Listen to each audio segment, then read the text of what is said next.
Kalian pasti terpukau dengan kenikmatan rasa cumi asin ini. Apalagi dibumbui serba hijau gini. Bisa amblas tuh, isi nasi sepiring. Hihihi. Rasanya raos pisan ini mah Cumi asin digoreng aja udah mantep. Dibumbuin kayak gini, makin luar biasa.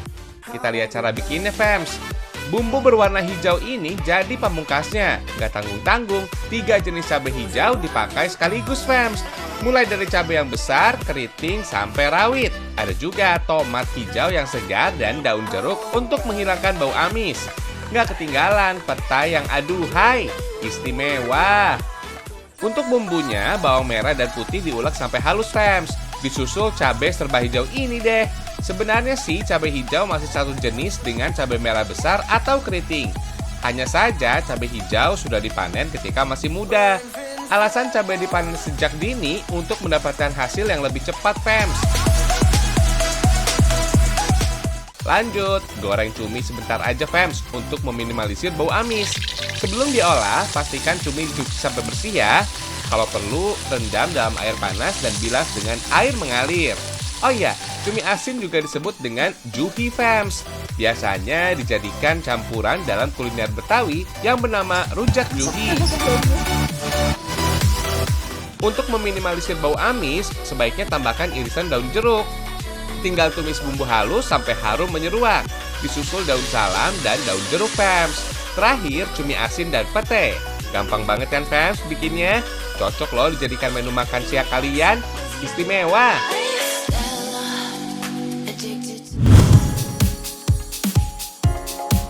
Buat penyuka daging-dagingan, kuliner domba nggak boleh dilewatkan. Apalagi iga domba Garut bakar ini, fams. Bikin ngiler. Oh iya, kalian tahu nggak, fams? Kalau domba yang diolah jadi makanan, biasa pakai jenis domba Garut betina. Kalau yang diadu sih jenis domba jantan tuh. Nanti kita kasih informasi lain tentang domba Garut ya. Sekarang kita bikin dulu olahan daging dombanya. Kali ini siapin iga domba Garut betina. Bumbu-bumbu nggak boleh ketinggalan, biar rasa iga domba semakin gurih. Biar makannya gampang, iris dan pisahkan daging domba dari tulangnya. Kemudian haluskan semua bumbu yang dibutuhkan. Tambahkan juga saus monster atau mustard supaya rasanya sedap. Kemudian iga domba dilumuri dengan bumbu halus. Diamkan sesaat agar bumbu meresap ke dalam daging. Terus bakar sampai berwarna kecoklatan. Katanya, fams, memasak daging dengan cara dipanaskan dengan suhu tinggi atau dibakar di atas api bisa memicu penyakit kanker. Tapi tenang, kita punya tips untuk menghindarinya kok. Caranya, daging domba dimasak setengah matang dulu. Bisa dengan microwave atau direbus. Jadi, daging cukup dibakar sebentar saja. Kalian juga bisa marinasi daging domba kurang lebih 30 menit. Bumbu marinasi yang dipakai usahakan mengandung cuka atau air lemon, fams. Saat dibakar, usahakan beri jarak daging supaya tidak langsung terkena api. Jadi cukup terkena panasnya aja ya. Daging domba juga harus sering dibolak-balik supaya nggak gosong. Nah, udah mateng nih. Di Indonesia, daging domba memang kalah populer dibandingkan dengan daging kambing, fams. Tapi kalian pasti juga jarang melihat penjual sate domba di pasar kan? Kalau dilihat-lihat, fams, daging kambing warnanya lebih merah. Kalau daging domba lebih pucat. Katanya sih, rasa daging kambing lebih lezat karena kandungan lemaknya lebih banyak. Aromanya juga lebih kuat tuh daripada daging domba. Fams, daging kambing juga memiliki tekstur lebih kering, sehingga cocok dibikin sate, nasi mandi, atau nasi kebuli. Kalau daging domba cocok dimasak basah, seperti gulai, karena bisa menambah kental kuah kaldu. Mau dibikin apapun, kalian bisa sesuaikan dengan selera aja ya, fams.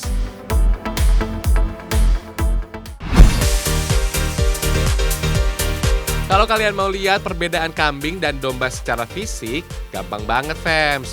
Kambing itu bulunya lurus dan tanduknya sedikit melengkung.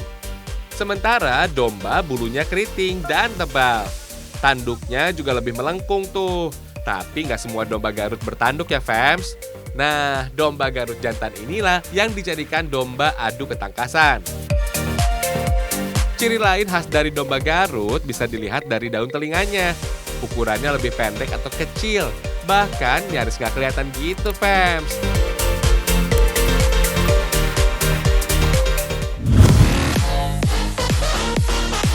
Kalian kenal dengan roti bakar ini? Roti dengan tekstur bergerigi di pinggiran ini disebut roti bakar Bandung.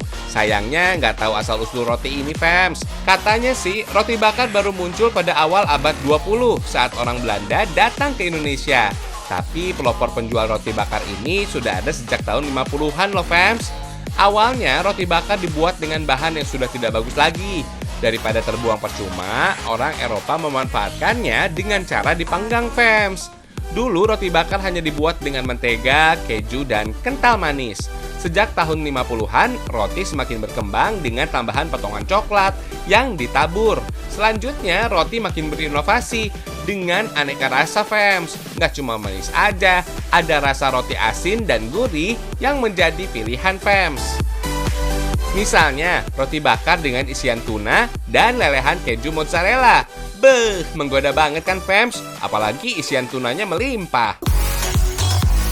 Fams, ikan tuna memiliki kandungan protein yang lengkap. Asam amino dan protein di dalamnya bisa membentuk hormon, enzim, kolagen, antibodi, hingga jaringan otot. Untuk roti yang digunakan masih sama seperti roti bakar Bandung pada umumnya kok. Untuk isiannya campur tuna, jagung, mayonaise, dan oregano. Aduk sampai rata deh. Oles mentega dengan butter dan panaskan di atas wajan. Adonan tuna juga ikut dipanaskan ya, fams. Tinggal tuang deh isi roti tuna. Tambahkan keju mozzarella dan lelehkan. Wih, udah jadi nih roti bakar tuna. Mantul!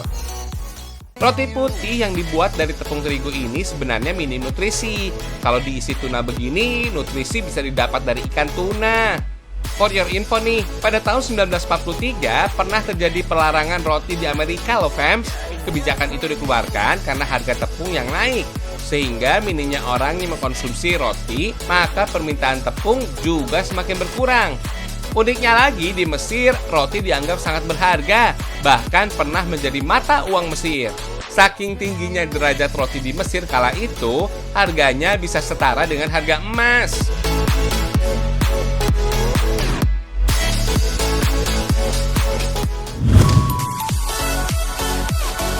Kuliner lain yang gampang ditemui di kota Bandung adalah pisang aroma. Itu loh, pisang yang dibalut dengan kulit tipis, kemudian digoreng sampai garing. Cocok, fams, sebagai teman ngeteh atau ngopi. Awalnya sih, pisang aroma ini ukurannya panjang untuk mengikuti ukuran pisang aslinya. Kalau sekarang sih ada pisang aroma mini, fams. Kalian bisa kok membuat sendiri di rumah. Tinggal siapin pisang ambon, gula aren, keju, dan coklat. Jangan lupa kulit lumpia untuk membungkusnya ya. Potong pisangnya dulu ya, fams. Pisang termasuk buah yang mudah diolah menjadi aneka kuliner. Mau digoreng, dibakar, atau dijadikan campuran cake, bisa kok. Jumlah yang sangat melimpah membuat harganya murah. Kandungan gizinya juga wah, kaya mineral, kalium, dan serat pektin. Juga menjadi sumber magnesium, vitamin B6, dan C. Mengkonsumsi buah pisang dipercaya bisa mengatasi masalah pencernaan seperti diare dan mah, fams. Selanjutnya, bungkus pisang dengan kulit lumpia, fams. Kalau yang original cukup ditambahkan gula, tapi bisa juga ditambah dengan topping coklat atau keju. Di Bandung, Jawa Barat, pisang aroma banyak juga dijajakan oleh penjual gorengan di pinggir jalan. Kuliner sejenisnya juga ada kok di Kabupaten Temanggung, Jawa Tengah. Namanya juga sama, pisang aroma, fams. Bahan utamanya pisang Raja Bangka atau pisang Belitung. Biasa diproduksi oleh industri rumahan dan UMKM, pisang aroma ini juga bisa dibawa sebagai oleh-oleh karena tersedia dalam bentuk beku, fams. Enaknya sih menyantap pisang aroma ini cukup sekali suap aja. Gula karamelisasi membuat aroma pisang semakin kuat dan renyah. Kalau nggak suka pisang, kulit lumpia juga bisa diisi dengan keju atau coklat. Tapi aroma pisang lebih menggoda. Wajib dicoba nih sebagai stok cemilan di rumah. Mantap kan?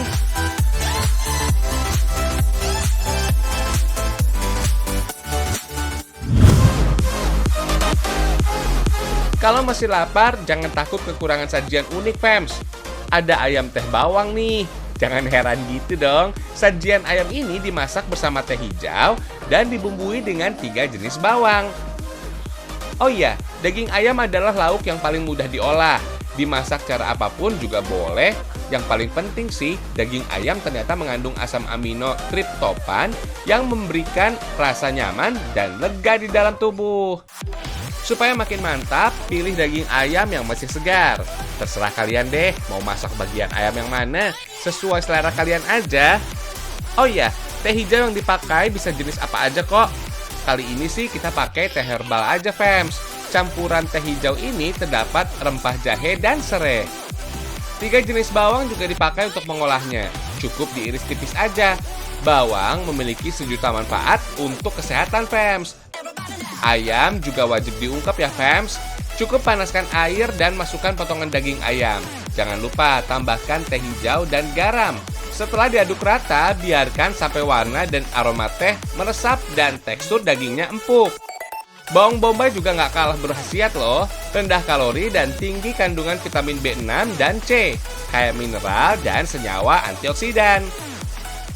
Kalau suka pedas, boleh tambahkan irisan cabai, fams. Kalau kamu penderita rematik, coba deh mengkonsumsi cabai. Soalnya cabai bisa merangsang pelepasan endorfin yang berperan sebagai penghilang rasa sakit. Lihat, ayamnya udah matang dan berubah warna jadi kehijauan. Lanjut goreng ayam, tapi jangan terlalu kering ya. Langsung masak kembali deh bersama bawang. Biar aroma masakan makin sedap, tambahkan minyak wijen, saus tiram, dan kecap manis, fams. Penambahan teh dalam masakan untuk menambah aroma dan memperkaya rasa. Jumlah kalori atau lemak di dalamnya juga tidak meningkat dan tinggi kandungan antioksidan. Wah, santapan yang lezat dan sehat.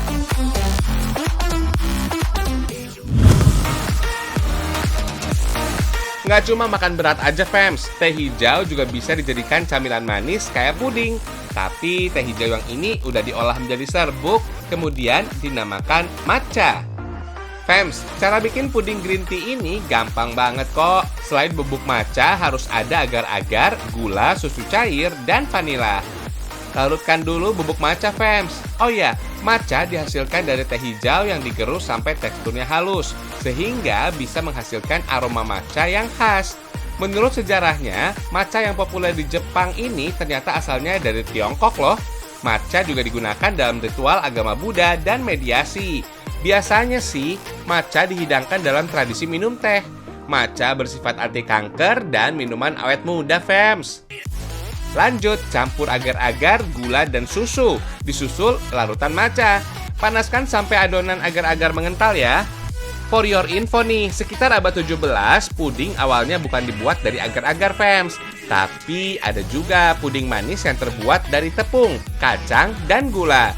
Inggris mengakui puding sebagai warisan kuliner negaranya yang bentuknya mirip sosis dengan cita rasa gurih.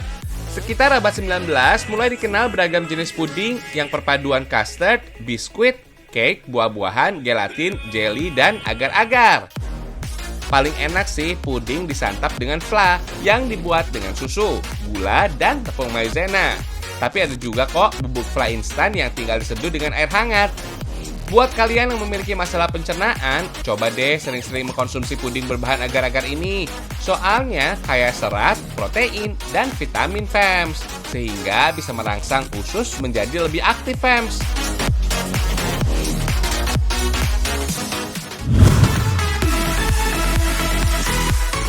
Aroma teh langsung terasa setelah diseduh air panas. Bisa bikin tubuh rileks dan mengurangi depresi. Teh hijau mengandung zat aktif yang disebut L-theanin. Kandungan inilah yang bisa membuat tubuh jadi lebih santai gitu. Seiring perkembangan zaman, teh juga ada yang herbal, fams. Dibuat dari teh putih dengan campuran serai dan bunga telang. Warna birunya jadi cantik deh. Teh hijau berkhasiat untuk meningkatkan imunitas tubuh, fams. Cocok banget loh dikonsumsi di era pandemi kayak sekarang. Ketiga bahan ini sama-sama mengandung antioksidan yang bisa melindungi sel tubuh sehat, serta membantu proses detoksifikasi alias pembuangan racun di dalam tubuh. Antioksidan juga menjadi senjata tubuh untuk melawan radikal bebas yang berasal dari dalam atau luar tubuh. Misalnya, polusi udara, makanan tidak sehat, dan kontaminasi pestisida. Kalau asupan antioksidan sudah terpenuhi, dibarengi dengan menjalani pola hidup sehat, olahraga teratur, dan istirahat cukup, tubuh bisa terhindar dari berbagai penyakit, fams. Fams, teh yang satu ini diklaim dapat merelaksasi tubuh, anti stres, dan depresi. Cobain deh secangkir racikan teh yang berasal dari campuran teh hitam dan biji kakao alias coklat. Sebenarnya sih semua jenis teh berasal dari daun teh yang sama, cuma pengolahannya aja yang berbeda. Kalau teh hitam ini dibuat melalui proses fermentasi. Kalau teh mengandung L-theanin yang memiliki efek relaksasi, biji kakao terdapat senyawa flavanol yang mampu menstabilkan serotonin atau zat kimia dalam tubuh, sehingga bisa mengendalikan emosi, Fams. Coklat juga dikenal mampu memperbaiki suasana hati seseorang karena dapat membantu produksi hormon endorfin dan membentuk mood lebih baik di dalam tubuh.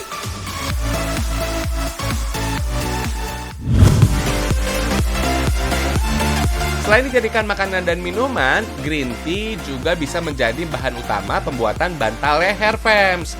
Masih nggak percaya? Lihat aja tuh, kantung bantal lagi diisi dengan teh hijau kering. Satu buah bantal ini bisa berisi sampai 1 kg teh hijau kering loh. Nggak cuma menggantikan bahan busa aja, bantal leher teh hijau ternyata berkhasiat untuk kesehatan, Fams. Katanya bisa mengatasi penyakit asma karena senyawa L-theanin tadi, yaitu antioksidan sejenis polifenol yang bisa membuat kita rileks. Asma dikategorikan sebagai parasimpatik yang dikendalikan oleh pikiran dan perasaan, Fams. Ketika kita rileks, maka paru-paru juga ikut rileks, Fams. Bantal leher ini dibanderol dengan harga mulai dari Rp250.000, Fams. Perawatannya juga mudah, cukup dijemur aja ya.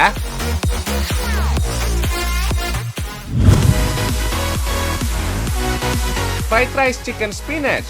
Namanya emang kebarat-baratan, padahal bahan yang dipakai simpel aja dan ada di dapur rumah kalian.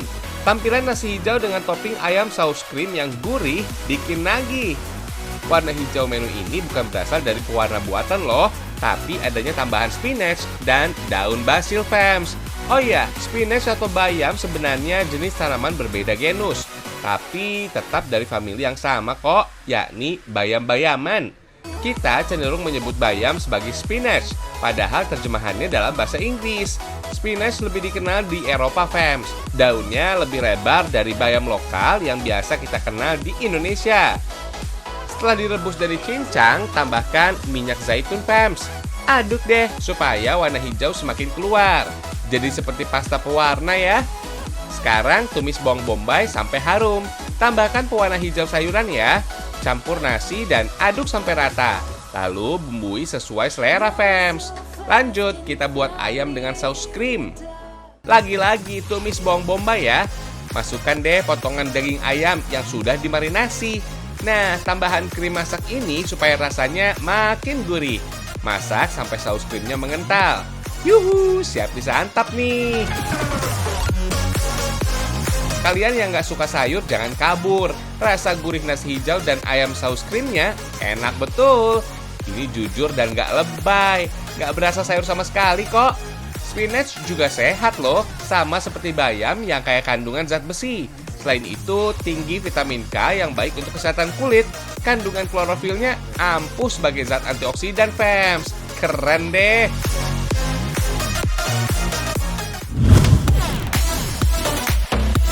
Fams, menu fried rice chicken spinach ini bisa kalian nikmati di sebuah kafe dengan konsep unik ala kastil Eropa abad pertengahan di Jalan Lembah Pakar Timur, Bandung, Fams. Selain kafe, kalian bisa datang ke sini untuk wisata selfie, tapi wajib ikuti protokol kesehatan, Fams, seperti pakai masker, cuci tangan, dan jaga jarak sesuai pesan ibu. Hihihi. Dengan biaya Rp20.000 per orang, kalian bisa melihat pemandangan yang ciamik dari rooftop ini, Fams. Di sini menjadi tempat paling favorit bagi kalian yang hobi bersuah foto, alias selfie dengan latar belakang bangunan kastil. Lihat tuh, dari atas sini kita juga bisa melihat pemandangan kota Bandung. Kalau mau lebih tinggi lagi, tinggal naik ke mercusuarnya aja. Fams, wilayah Dago dikenal sebagai kawasan dataran tinggi di Bandung. Gak heran, di sini banyak berdiri kafe-kafe yang menawarkan indahnya panorama Bandung dari ketinggian, Fams. Kalau sudah bosan bersuah foto, kita bisa menuju ke resto di lantai bawah untuk menikmati berbagai hidangan. Harganya masih cukup terjangkau kok, Fems. Kalau masih kenyang, jangan lupa untuk tukar voucher masuk dengan puluhan produk di toko roti, Fems.